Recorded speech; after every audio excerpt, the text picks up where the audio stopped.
नमस्कार दोस्तों, मैं मुकेश कुमार आप सभी दोस्तों को पुनः एक बार दिल से स्वागत करते हैं। आपका अपना परिवार आस एजुकेशन परिवार में कैसे हैं? मस्त है, तंदुरुस्त होंगे आप लोग, ठीक है, मुझे पता है। लेकिन फिर भी मैं बता देना चाहता हूं कि बढ़िया के साथ साथ पढ़ाई भी करना जरूरी होता है, ठीक है। आप पढ़ाई कैसे किया जाता है? तो पढ़ाई करने के लिए एनसीईआरटी में इतना बात याद रखिए कि सबके टोटल का टोटल जो होता है, मोस्ट इंपोर्टेंट बात नहीं होती, उसमें से कुछ ही बातें जो इंपोर्टेंट होती है जो हम आपको बताएंगे। अध्याय नंबर 5 कह रहा है जल, यानी कि आपको इससे थोड़ा सा अंदाजा लग जाना चाहिए कि आज हमको पढ़ना है जल के बारे में। कितने जल के? आप जानते हैं कि पृथ्वी पर 2/3 क्या है? पानी है। 2/3 पानी है, यानी कि तीनों पानी किस रूप में है? नदी में है, समुद्र में है, तालाब में है, झील में है, झरना में है, इसके अलावा बर्फ में है, और इसके अलावा पृथ्वी पर कहीं पानी नहीं है। लेकिन सर क्या पानी इतना है 2/3? तभी आदमी कहता है कि पानी की कमी हो जाती है। लेकिन इसमें भी देखना होगा कि कितना पीने लायक पानी है और कितना इसमें फेंकने वाला पानी है, ठीक है। सबसे पहला हेडिंग है जल चक्र। क्या जल चक्र क्या कहलाता है? तो लिखिएगा जल का जल का अपने विभिन्न रूपों में परिवर्तित होना जल चक्र कहलाता है। मैं बता देता हूं कैसे। देखो, मान लो ये पानी है, समझो, मान लो ये पानी है, ठीक है, पानी है, ठीक है। ये सूर्य भगवान हो गए। सूर्य की रोशनी पानी पर पड़ा, पानी भाप बन के उड़ने लगा। पानी भाप बन के क्या होने लगा? उड़ने लगा। जब वायुमंडल में गया, जब गया तो यहाँ पे तापमान कम हुआ। क्या हुआ? यहाँ पे तापमान कम हुआ। जब तापमान कम हुआ तो यह सघन होने लगा, सघन होने के बाद यह बूंद बनने लगा, बूंद। और यही बूंद बन के क्या हो जाएगा? यह नीचे पुनः धरती पर गिर जाएगा, पुनः धरती पर गिर जाएगा। यही जल चक्र होता है। क्या होता है? यही जल चक्र होता है। एक बात याद रखना, ठीक ना। जल चक्र के अनुमति से ये एक बात और याद रखना है। जल चक्र तो हो गया, समझ गए, ठीक है। लिखिएगा कि पृथ्वी पर 2/3 क्या है? पानी है, ये भी जानते हैं। 2/3 क्या है? पानी है, ठीक है। देखिए, मीठे पानी का स्रोत जो होते हैं, मीठे पानी का स्रोत कौन कौन से होते हैं दोस्त? लिख लीजिएगा। नदी, तालाब, झरना, कुछ झील, बर्फ इत्यादि जो होता है, यह मीठे पानी का स्रोत है। यानी कि पानी पीने का स्रोत, माने यहाँ से जो लोग होते हैं पानी पी सकते हैं, ये पानी पीने लायक है, ठीक है। अब आ जाएगा लवणता। लवणता क्या होती है? तो लिख लीजिएगा 1,000 ग्राम में नमक की मात्रा को क्या कहते हैं?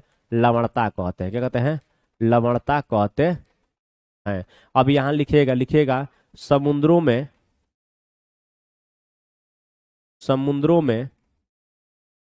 लवणता ज्यादा होती है। समुद्रों में क्या होती है? लवणता ज्यादा होती है। एक बात याद रखना है, समुद्रों में लवणता क्या होती है? ज्यादा होती है। एक बात याद रखना है, ठीक ना। कहेंगे जी सर समुद्र में लवणता ज्यादा होती है। अब आगे थोड़ा सा बढ़ेंगे तो कितना होती है? तो लिखिएगा समुद्रों की लवणता 35 पीपीटी होती है। समुद्रों की लवणता समुद्रों की लवणता लवणता 35 पीपीटी होती है, ठीक है। यानी कि प्रति 1,000 ग्राम में 35 उसकी क्या होती है? लवणता होती है, ठीक है। एक बात याद रखिएगा, प्रति 1,000 में होती है कितना? 35 पीपीटी, ठीक ना। चलिएगा, इजराइल में एक मृत सागर है। लिखिएगा कि सबसे ज्यादा लवणता, लिखिएगा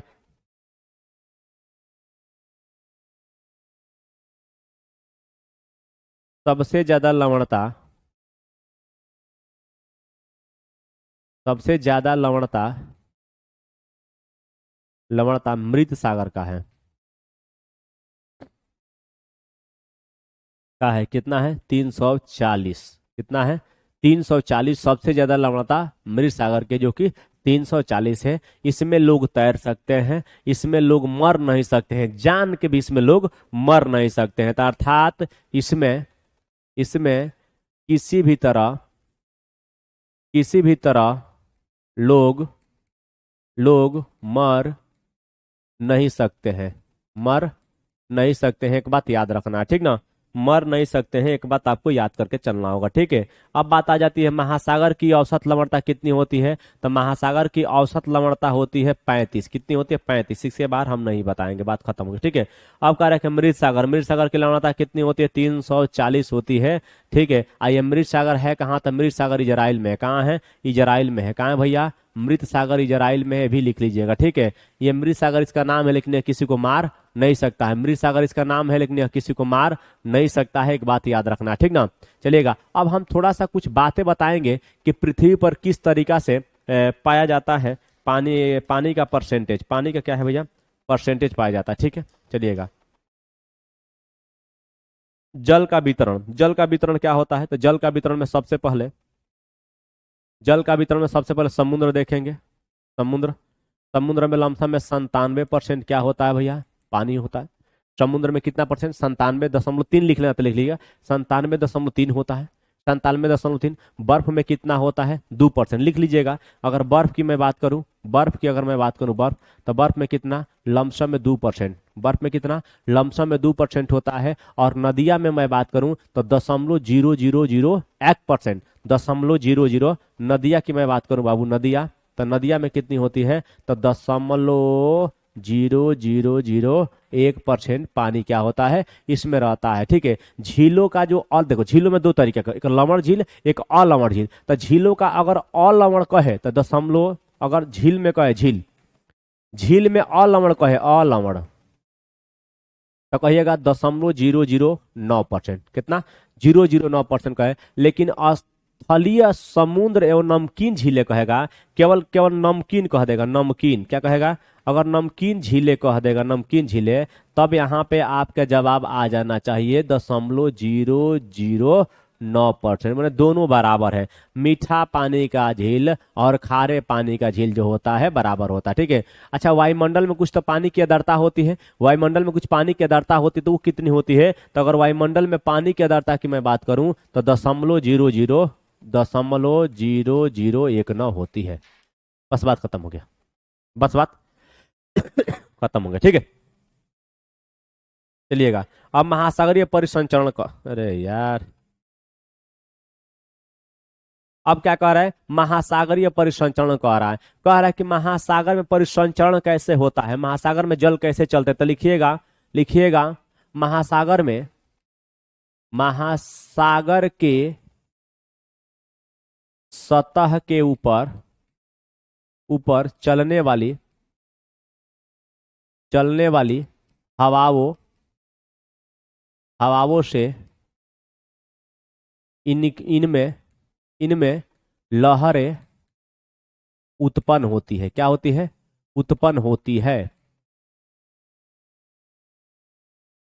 यानी कि जब समुद्र के सतह के ऊपर विभिन्न प्रकार की जब हवाएं चलती है, तो हवाएं क्या करती है? महासागर के ऊपरी सतह के लहर को टकराती है। जब लहर को टकराती है तो लहरें उठने लगती है, लहरें उठने लगती है। लहरें किस रूप में उठते हैं? तो लिखिएगा, लहरें, लिखिएगा, लहरें,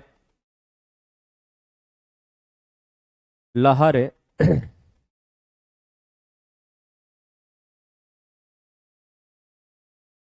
लिखिएगा, लहरें तरंग के रूप में, तरंग, ज्वार भाटा, सुनामी के रूप में उठती है। किसके रूप में? सुनामी के रूप में क्या करती है? उठती है। एक बात याद रखना, कौन? लहरें। और कोई दिक्कत है तो बताइएगा, और कोई दिक्कत है तो बताइएगा, ठीक है। यानी कि इसके जो धाराएं होती हैं कई रूप में चलते, ठीक है। लहरें क्या होती है? तो याद रखिएगा, लहरें यही होती है जो आप देख रहे हैं। लहरें से कुछ नहीं होता है, ठीक है। जब महासागरीय सतह पर जल लगातार उठता जाता है और गिरता रहता है तो उन्हें लहरें कहा जाता है। लिख लीजिएगा कि जब जब समुद्र के जब समुद्रों के सतह का जल, सतह का जल लगातार लगातार ऊपर उठता है तथा नीचे गिरता है, उसे लहरें कहते हैं लहरें कहते हैं।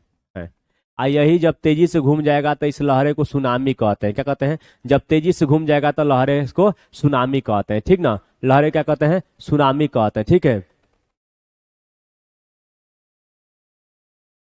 आगे लिखिएगा, जब लहरें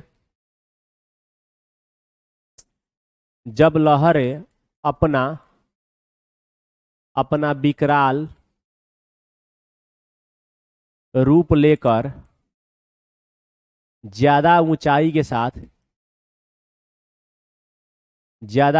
के साथ चले तो उसे सुनामी कहते हैं। तो उसे क्या कहते हैं? तो उसे सुनामी सुनामी कहते हैं। क्या कहते हैं? उसे सुनामी कहते हैं, ठीक है। लिखेगा, 2004 में एक सुनामी आई थी। क्या आई थी? सुनामी आई थी, ठीक है। इसी में भारत का दक्षिणतम बिंदु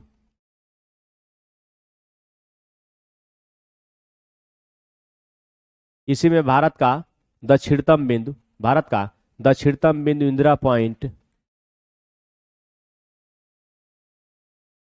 इंदिरा पॉइंट डूब गया था। क्या हुआ था? इसी में भारत का दक्षिणतम जो बिंदु है इंदिरा पॉइंट, क्या हुआ था? डूब गया था। एक बात याद रखना है, क्या हो गया था? डूब गया था। एक बात याद रखना है, ठीक ना। क्या हुआ था? डूब गया था। और इसके बारे में बहुत ज्यादा जानने की जरूरत ना है, ठीक ना। चलिएगा, अब आगे बढ़ेंगे, अगला सवाल देखेंगे, अगला हेडिंग देखेंगे। अगला हेडिंग हमने क्या बना रखा है? चलिएगा, अब ज्वार भाटा। क्या है? ज्वार भाटा, ठीक है। देखिए, पानी का ऊपर उठना और नीचे गिरना, उसे ज्वार भाटा कहते हैं। पानी ऊपर उठ गया ज्वार, और पानी नीचे गिर गया भाटा। लिखिएगा, समुद्रों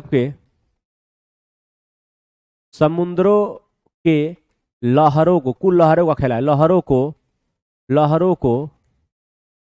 ऊपर उठना ज्वार कहलाता है,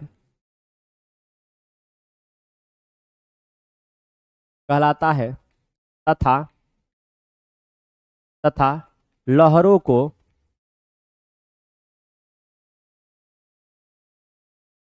नीचे गिरना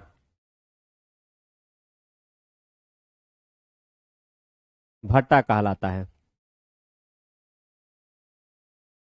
समुद्र के लहरों का लगातार दो बार ऊपर उठना ज्वार कहलाता है, तथा लहरों को नीचे गिरना भट्टा कहलाता है, ठीक है। एक बात याद रखना, ज्वार और भाटा यही होते हैं, बढ़िया समझिएगा, ठीक है। देखिएगा, लिखिएगा, अमावस्या के दिन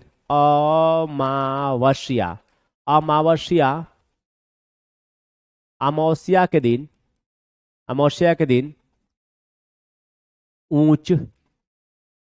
ऊंच ज्वार भाटा आता है।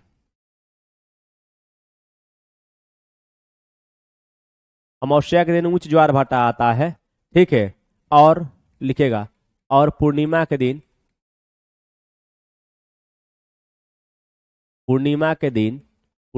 दिन निम्न आता है। अच्छा, भारत में सबसे ज्यादा गुजरात के ओखा तट है। जो गुजरात है ना, गुजरात के ओखा तट पे सबसे ज्यादा आता है। ठीक है। अब बताओ, जब इस रूप में रहेगा, ये चंद्रमा है और ये सूर्य है, ये पृथ्वी है, चंद्रमा भी पृथ्वी को अपने तरफ खींचेगा और सूर्य भी खींचेगा, दोनों मिलकर पृथ्वी को खींचेंगे तो यहाँ ज्वार भाटा ऊंचा आएगा। लेकिन देखिएगा ये इधर खींचेगा ये इधर खींचेगा तो क्या आएगा, निम्न आएगा। यहाँ भी निम्न आता है कब, देखिएगा जब ये पृथ्वी बीच में आती है तो चंद्रग्रहण लगता है, तो चंद्रमा इधर खींचेगा और सूर्य इधर खींचेगा, जिसके कारण क्या होता है, निम्न ज्वार भाटा आता है। क्या आता है, जिसके कारण निम्न ज्वार भाटा आता है। ठीक है, चलिएगा अगला क्या है भैया, महासागरीय धाराएं। देखिए महासागरीय जो धाराएं होती है, अत्यधिक धाराएं जब गर्म होती है तो ठंडे की ओर जाती है और ठंडी जल धाराएं गर्म की ओर आती है, सिंपल बात है। ठीक है, यही महासागरीय धाराएं का एक रूप होता है। गर्म कहाँ होगी, तो विषुवत रेखा पे सबसे ज्यादा होगी। ठीक है, तो लिखिएगा यह धाराएं भूमध्य रेखा पर उत्पन्न होती है। क्या होती है, उत्पन्न होती है। यहां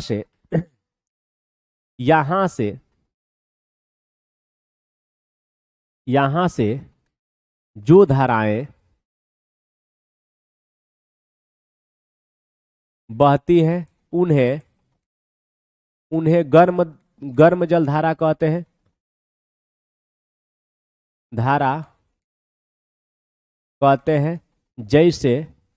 जैसे गल्फ स्ट्रीम पढ़ लीजिएगा। जैसे कौन, गल्फ स्ट्रीम में क्या है, एक गर्म जल धारा है। ठीक है, चलिएगा लिखिएगा यह धाराएं ठंडी जल धारा के तरफ या ये धाराएं भूमध्य रेखा के तरफ, लिखिएगा भूमध्य यह धाराएं जो होती है बाबू ध्रुवों की ओर प्रवाहित होती है।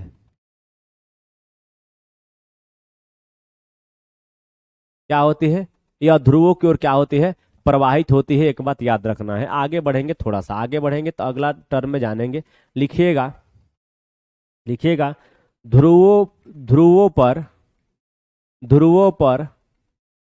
ठंडी जल धारा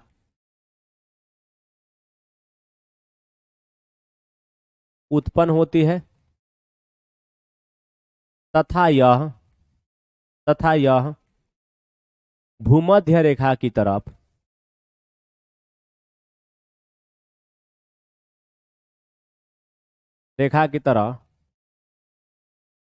प्रवाहित होती है। क्या होती है, भूमध्य रेखा की तरफ क्या होती है, प्रवाहित होती है। भूमध्य रेखा की तरफ क्या होती है, प्रवाहित होती है। आगे मैं और बता देता हूं, लिखिएगा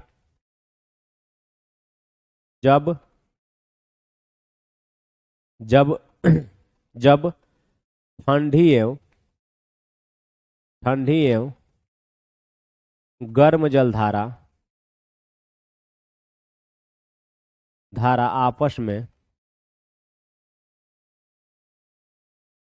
आपस में मिलती हैं तो वहां पर कुहासा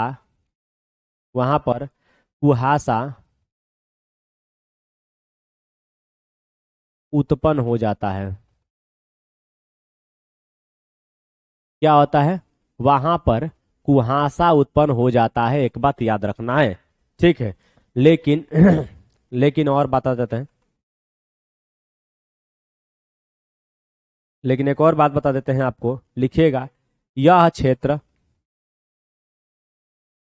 क्षेत्र मछली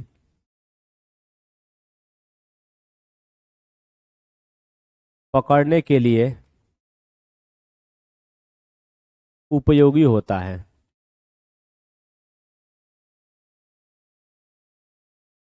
यह जो क्षेत्र होता है मछली पकड़ने के लिए क्या होता है, उपयोगी होता है। यह ऐसा लिखिएगा,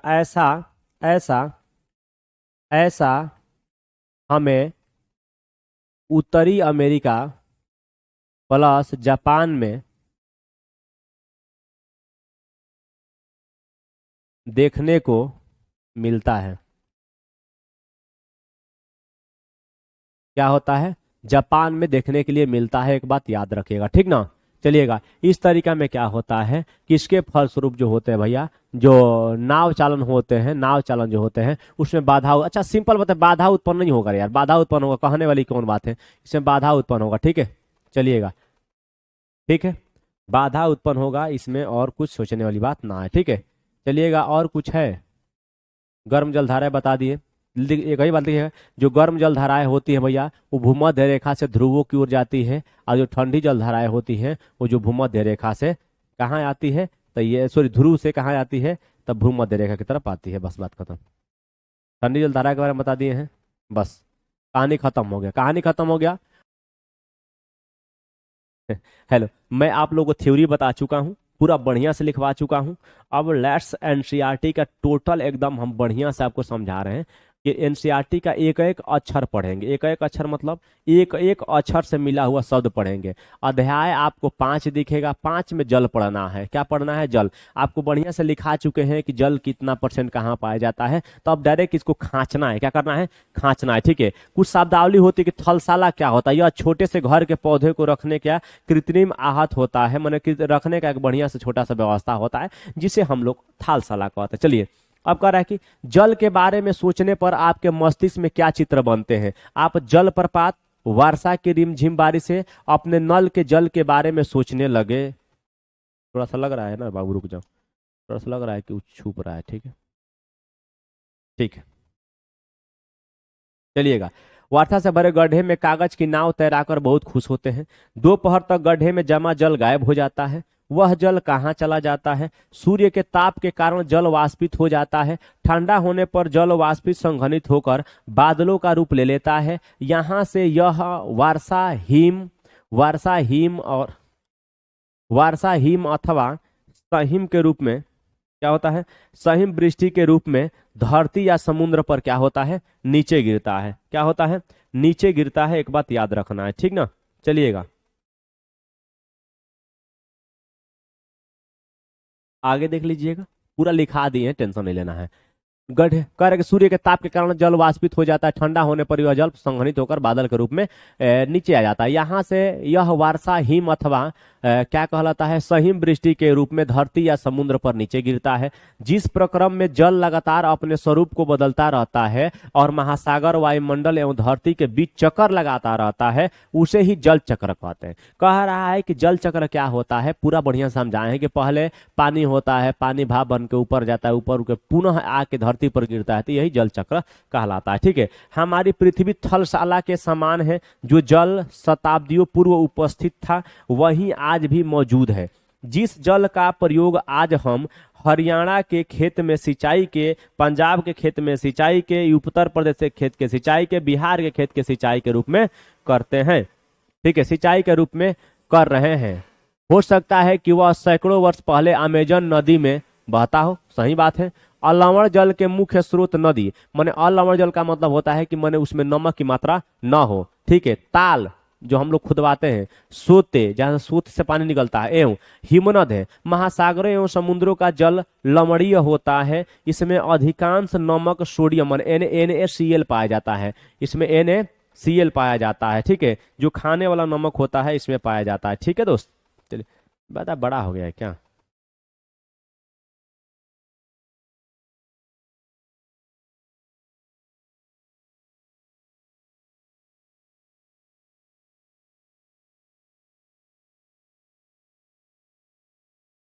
चलिए आगे देख लेते हैं। ये समुद्र है, पूरा क्लास 6 के एनसीईआरटी में पढ़ा चुके हैं। अब समुद्र के बारे में हमको पढ़ाने की जरूरत आपको नहीं है। थोड़ा सीधा करके हम दिखा देते हैं। सीधा उखरे भाई, और टेढ़ा हो गया, इस बार सीधा हो जाना चाहिए। चलिए, यही है बाबू, देख लीजिएगा, ये है, ये समुद्रों का जल है। आप जानते हैं कि समुद्र, पृथ्वी पर 2/3 पानी है, 2/3 पानी है। ये हमारे समुद्र है, जैसे कि प्रशांत महासागर, हिंद महासागर, अटलांटिक महासागर, आर्कटिक महासागर और अंटार्कटिका महासागर में होते हैं। ये बात याद रखना, ठीक ना। चलिएगा, आगे बढ़ जाएंगे, आगे बढ़ेंगे। अच्छा, ये उल्टा हो गया है, हो सीधा करना पड़ेगा। चलिएगा, अब कह रहा है जल का वितरण किस किस रूप में हुआ। आप जानते हैं कि जल का वितरण किस किस रूप में हुआ, तो सबसे पहले जानते हैं। ठीक है, चलिएगा, इसको देख लेते हैं। क्या आप जानते हैं लवणता 1000 ग्राम जल में मौजूद नमक की मात्रा होती है। माने 1000 जल में लवण की कितना मात्रा है, ठीक है, नमक की मात्रा कितना है। महासागर की औसत लवणता 35 भाग प्रति हजार, माने 1000 पर 35% होना चाहिए, यानी कि 35 भाग प्रति 1000 ग्राम पर होता है, माने 1000 पर 35 ग्राम उसकी लवणता होती है। ये पूछा गया सवाल है। जल का वितरण, हम सभी जानते हैं कि पृथ्वी की सतह का 3/4 भाग जल से ढका हुआ है। यदि धरती पर थल की अपेक्षा जल अधिक है तो अनेक देशों में जल की कमी का सामना क्यों करना पड़ रहा है। मैं जानता हूं, क्योंकि अफ्रीकन कंट्री में 2-2 महीने तक लोगों को पानी नहीं मिलता है पीने के लिए, नहाने के लिए दूर की बात है।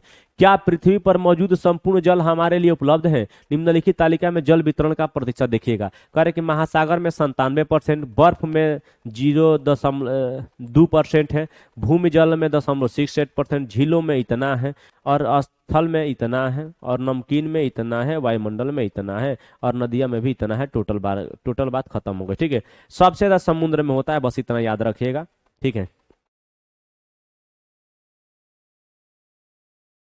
चलिए और कुछ है। चम्मच चम्मच, ये आपका काम है, ये आपका काम है चम्मच। जीवन के लिए जल अत्यधिक आवश्यक है, ये पढ़ना जरूरी। जीवन के लिए जल अत्यधिक आवश्यक है। प्यासे होने पर केवल जल ही हमारी प्यास बुझा सकता है। ऐसे में आपको क्या ऐसा नहीं लगता है कि लापरवाही से जल का उपयोग करने पर हम बहुमूल्य संसाधन को बर्बाद करते हैं। किससे करते हैं, बहुमूल्य संसाधन को क्या करते हैं, बर्बाद करते हैं, ठीक है। चलिएगा, अब है महासागरीय परिसंचरण। कह रहे कि महासागरीय परिसंचरण क्या होता है। समुद्री तट पर नंगे पैर चलने से कुछ जादुई सी अनुभूति होती है। पुलिन पर नम बालू, ठंडी पवन, समुद्री पक्षी, वायु में लवणीय गंध एवं लहरों का संगीत सब कुछ सम्मोहित करने वाला प्रतीत होता है। सही बात। ताल एवं झील के शांत जल के विपरीत महासागरीय जल हमेशा गतिमान रहता है। गतिमान इसलिए रहता है कि हमेशा उसमें लहर उत्पन्न होता है, ज्वार भाटा आते रहते हैं, नदी उदी अपना पानी विलीन करती रहती है, ठीक है। यह कभी शांत नहीं रहता है। महासागरों की गतियां को इस प्रकार वर्गीकृत कर सकते हैं जैसे तरंगे, ज्वार भाटाएं, धाराएं हमेशा इसमें चलती रहती है, ठीक है। इसलिए समुद्र को शांत मत सोचिएगा भाई, समुद्र शांत नहीं रहता, ठीक है। चलिएगा, अब कह रहा है कि तरंगे, समुद्र तट पर गेंद से खेलते समय जब गेंद जल में गिर जाती है तो क्या होता है। यह दृश्य बहुत ही मनोरंजक होता है कि कैसे तरंग के साथ गेंद तट पर वापस लौट आती है। जब महासागरीय सतह पर जल लगातार उठता है और गिरता रहता है तो इन्हें तरंग कहते हैं। यानी कि सिंपल बात है, समुद्र को पानी को ऊपर उठना और निरंतर नीचे गिरना तो क्या कहते हैं, तरंगे कहते हैं। इसी को ज्वार भाटा भी कहते हैं, इसी को ज्वार भाटा भी कहते हैं, ठीक है। चलिएगा, अरे हम लोग का पानी में कुछ गिर जाता था नहीं बचपन में, डंटा डंटा मार मार के उसे किनारे लाते हैं, क्योंकि पानी में लहर ऐसे चलेगी तो किनारे आ जाएगा, ठीक है। चलिएगा, करेक्ट। जब समुद्री सतह पर पवन बहती है तब तरंगे उत्पन्न होती है। जितनी ही तेज पवन बहती है तरंगे भी उतनी ही बड़ी उत्पन्न होती है। चलिए, कह रहा है कि तूफान में तेज वायु चलने पर विशाल तरंगे उत्पन्न होती है। इनके कारण अत्यधिक विनाश हो सकता है। भूकंप, ज्वालामुखी उद्गार या जल के नीचे भूस्खलन के कारण महासागरीय जल अत्यधिक विस्थापित होता है। इसके परिणाम स्वरूप 15 मीटर तक की ऊंचाई वाली विशाल ज्वारीय तरंगे उठ सकती है, जिसे सुनामी कहते हैं। क्या कहते हैं, सुनामी। यही तरंगे की ऊंचाई अगर 15 मीटर तक हो गए तो उसे सुनामी कहते हैं। अब तक का सबसे विशाल सुनामी 150 मीटर गया था। ये तरंगे 700 किलोमीटर प्रति घंटे से अधिक की गति से चलती है। 2004 के सुनामी से भारत के तटीय क्षेत्र में अत्यधिक विनाश हुआ। सुनामी के बाद अंडमान और निकोबार द्वीप समूह में इंदिरा पॉइंट का हो गया, डूब गया है, जो कि आज भी डूबा हुआ है। इंदिरा पॉइंट जो भारत का सबसे दक्षिणतम बिंदु है वो आज भी डूबा हुआ है, ठीक ना। जो ये सुनामी जापानी भाषा का एक शब्द है जिसका अर्थ होता है पोताश्रय तरंगे। यानी कि जो पोताश्रय तरंग का मतलब होता है जो किसको, बंदरगाहों को बर्बाद करने वाले हैं, उसे क्या कहते हैं, सुनामी कहते हैं, ठीक है। सुनामी पढ़ लेते हैं, कहानी बढ़िया है।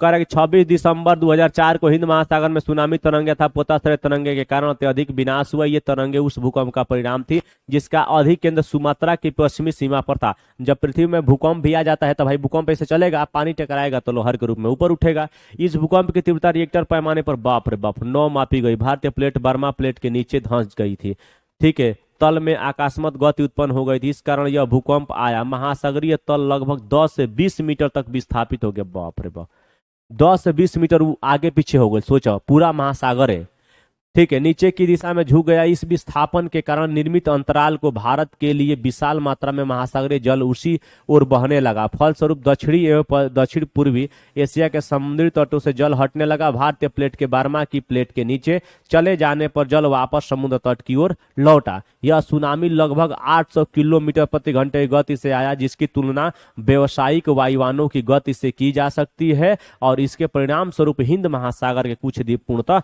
डूब गए। भारतीय सीमा का दूर दक्षिणी बिंदु इंदिरा पॉइंट जो अंडमान निकोबार द्वीप समूह में था वो भी डूब गया था। ठीक है,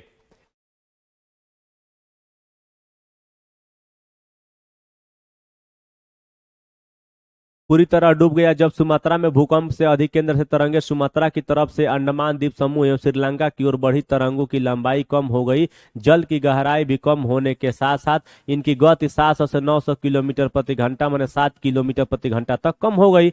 समुद्र तट से सुनामी 3 किलोमीटर तक की गहराई तक गई, जिनके फलस्वरूप 10,000 से भी अधिक लोगों की मृत्यु हो गई और 1 लाख से अधिक लोग घर से प्रभावित हुए। भारत में आंध्र प्रदेश के तटीय प्रदेश, तमिलनाडु, केरल, पुदुचेरी तथा अंडमान और निकोबार द्वीप समूह सर्वाधिक प्रभावित हुए। पूरब में बंगाल की खाड़ी में उठेगा तो यही प्रभावित होंगे। यद्यपि पहले से भूकंप का अनुमान लगाना संभव नहीं है, फिर भी बड़ी सुनामी के संकेत 3 घंटे पहले मिल सकते हैं। प्रशांत महासागर में प्राथमिक चेतावनी की ऐसी प्रणालियां क्रियाशील है, लेकिन हिंद महासागर में ये सुविधाएं नहीं है। मन हिंद महासागर में आएगा तब इसका जानकारी ना है। प्रशांत महासागर की तुलना में हिंद महासागर में सुनामी कभी कभी आती है, क्योंकि यहाँ भूकंपीय क्रिया बहुत कम होती है। ठीक है, प्रशांत महासागर में दबा के आती है, इसलिए देखिएगा आपका सबसे ज्यादा आता है जापान में। ठीक है, जापान में करा कि तमिलनाडु के तट पर सुनामी दिसंबर 2004 में जिस सुनामी ने दक्षिणी एवं दक्षिण पूर्व एशिया के तटों पर तबाही मचाई, वह पिछले कई सौ वर्षों की सर्वाधिक विनाशकारी सुनामी थी। करा कि हिंद महासागर में निरीक्षण आरंभिक चेतावनी की प्रणालियों एवं हिंद महासागर के तटीय निवासियों में जागरूकता की कमी के कारण जीवन एवं संपत्ति अत्यधिक क्षति हुई। सुनामी आने का प्रथम संकेत यह होता है कि तटीय क्षेत्र से जल तेजी से कमी आती है और फिर विनाशकारी तरंगे उठने लगती है। जब तट पर ऐसा हुआ था तो लोग ऊंचे स्थानों पर न जाकर उस अचंभे को देखने के लिए तट पर एकत्र होने लगे। इसके फलस्वरूप जब सुनामी की विशाल तरंगे आई तो बड़ी संख्या में उत्सुक लोग खड़े हुए या दर्शक लोग खड़े हुए। ठीक है, चलिएगा। कह रहे कि ज्वार भाटा, कह रहे कि दिन में 2 बार नियम से महासागरीय जल का उठना एवं गिरना ज्वार भाटा कहलाता है। जब सर्वाधिक ऊंचाई तक उठकर जल तट के बड़े हिस्से को डुबो देता है तब उसे ज्वार कहते हैं, और जब जल अपने निम्न स्तर तक आ जाता है तो तट से पीछे चला जाता है तो उसे भाटा कहते हैं। ये अभी हम आपको लिखवाएं खूब बढ़िया से, अभी हम आपको लिखवाएं, ये मत कि सर ये ना लिखवाए हैं तो ये छोड़ दिए। ठीक है, ये ज्वार भाटा आने का मेन कारण होता है पृथ्वी पर चंद्रमा एवं सूर्य का गुरुत्वाकर्षण बल।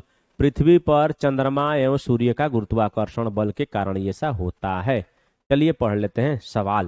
कह रहा है कि सूर्य एवं चंद्रमा के शक्तिशाली गुरुत्वाकर्षण बल के कारण पृथ्वी की सतह पर ज्वार भाटे आते हैं। जब पृथ्वी का जल चंद्रमा के निकट होता है तो उस समय चंद्रमा के गुरुत्वाकर्षण बल से जल अभिकर्षित होता है, जिसके कारण उच्च ज्वार आते हैं। पूर्णिमा एवं अमावस्या के दिनों में सूर्य, चंद्रमा एवं पृथ्वी तीनों एक सीधी में होते हैं। याद रखिएगा, सूर्य, चंद्रमा और पृथ्वी जिस समय आपका सूर्य ग्रहण लगता है और इस समय सबसे ऊंचे ज्वार उठते हैं। इस ज्वार को बृहत ज्वार कहते हैं। लेकिन जब चांद अपने प्रथम एवं अंतिम चतुर्थांश में होता है तो चांद एवं सूर्य का गुरुत्वाकर्षण बल विपरीत दिशा से महासागरीय जल पर पड़ता है, परिणाम स्वरूप निम्न ज्वार भाटा आता है। ऐसे ज्वार को लघु ज्वार भाटा कहते हैं। उच्च ज्वार नाव संचालक में सहायक होता है। मैंने कह रहा है कि अगर बढ़िया से ज्वार आ जाएगा ना तो जो नाव वो चलाते हैं उनके लिए बड़ा उपयोगी होता है। कि इस तरीका से देखिए, इस तरीका से ये इधर खींचेगा या इधर खींचेगा तो ठीक है, सिंपल बात है, कम आएगा।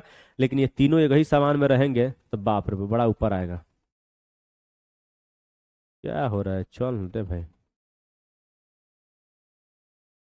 चलिएगा। कह रहा है कि उच्च ज्वार में सहायक होते हैं, जल स्तर को तट की ऊंचाई तक पहुंचाते हैं और जहाज को बंदरगाह तक पहुंचाने में सहायक होते हैं। उच्च ज्वार मछली पकड़ने में भी मदद करते हैं। उच्च ज्वार के दौरान अनेक मछलियां तट के निकट आ जाती हैं। इसके फलस्वरूप मछुआरे बिना कठिनाई के मछली पकड़ के एकदम खाव न दबा के मछलियां पकड़े पाते हैं। कुछ स्थानों पर ज्वार भाटे से होने वाले जल के उतार चढ़ाव का उपयोग विद्युत उत्पन्न करने के लिए भी किया जाता है। महासागरीय धाराएं, यानी कि जो महासागर में धाराएं चलती हैं उसे महासागरीय धाराएं कहा जाता है। चलिए, कह रहे कि बाल्टी के नल के पानी से 3/4 भरे बाल्टी के एक और आपका है महासागरीय धाराएं। कह रहे कि महासागरीय धाराएं निश्चित दिशा में महासागरीय सतह पर नियमित रूप से बहने वाली जल की धाराएं होती है। याद रखिएगा, यानी महासागरीय धाराएं निश्चित दिशा में महासागरीय सतह पर नियमित रूप से बहने वाली जल की धाराएं होती है। महासागरीय धाराएं गर्म या ठंडा हो सकती है। सामान्यतः गर्म महासागरीय धाराएं भूमध्य रेखा के निकट उत्पन्न होती है एवं ध्रुवों की ओर प्रवाहित होती है। ठंडी धाराएं ध्रुवों या उच्च अंशांशों से उष्णकटिबंधीय या निम्न अंशांशों की ओर प्रवाहित होती है। लेब्राडोर महासागरीय धाराएं शीत जल धाराएं होती है। लेब्राडोर एक ठंडी धाराएं होती है, जबकि गल्फ स्ट्रीम गर्म जल धाराएं होती हैं। महासागरीय धाराएं किसी क्षेत्र का तापमान को प्रभावित करती हैं। गर्म धाराओं से स्थलीय सतह का तापमान गर्म हो जाता है। जिस स्थान पर गर्म एवं शीत जल धाराएं मिलती है वह स्थान विश्व भर में सर्वोत्तम मत्स्य क्षेत्र माना जाता है। जापान के आसपास एवं उत्तर अमेरिका के पूर्वी तट इसके कुछ उदाहरण हैं। सब तो लिखवा दिए, अब क्या बचा है कि जो लिखवाना है। सिंपल बात है, ये गर्म जल धाराएं हैं, कहीं से कैसे जाती है तो देख लीजिएगा। हम अभी पिछला चैप्टर में वाई दाब पढ़ाए हैं, तो उसमें हम आपको पढ़ाए थे कि भैया देख भैया उच्च दाब से निम्न दाब की ओर आता है, ठीक है। उच्च दाब से कहाँ निम्न दाब की ओर आता है, तो कर्क रेखा और मकर रेखा के बीच में सूर्य हमेशा चमकता रहता है, जिससे कारण यहाँ की क्या होती है, गर्म जल धाराएं ठंडी जल धाराएं की ओर प्रवेश करती है। ठीक, कह रहा कि यहाँ जहाँ गर्म एवं ठंडी जल धाराएं मिलती है वहाँ कुहरे वाला मौसम बनता है। इसके फलस्वरूप नौ संचालन में बाधा उत्पन्न होता है। ठीक है, अब हम चलते हैं थोड़ा प्रश्न को देख लेते हैं। मैं प्रश्न क्या कहता है, प्रश्न आपका है, है? हाँ, हमने सही गलत ना है। कह रहा है कि सही उत्तर चिन्हित कीजिए। वह प्रक्रम जिसमें जल लगातार अपने स्वरूप को बदलता रहता है और महासागर वायुमंडल एवं स्थल के बीच चक्कर लगाता रहता है, क्या जल चक्र कहलाता है? जी सर। सामान्यतः गर्म महासागरीय धाराएं उत्पन्न होती है भूमध्य रेखा के निकट। दिन में 2 बार नियम से महासागरीय जल का उठना और नीचे गिरना ज्वार भाटा कहलाता है। ठीक है, ये देख लीजिएगा, ये आपका है। ठीक है, कैस्पियन सागर, ज्वार भाटा, सुनामी, महासागरीय धाराएं, ठीक ना, ये आपका है, ये आप देख सकते हैं। ये मेरा नहीं है कि मैं आपको बताऊं, ठीक है, पूरी तरीका से आप मिल सकते हैं। ठीक है, अब हम पढ़ेंगे अगले वीडियो में अगला चैप्टर, अध्याय नंबर 6, प्राकृतिक वनस्पति एवं जीवन। चलिए दोस्त, चलते हैं, मिलते हैं अगले वीडियो के साथ। तब तक अपना ध्यान रखें, देखते रहें, आपका अपना परिवार है आस एजुकेशन परिवार दोस्त। ठीक है, बाय बाय।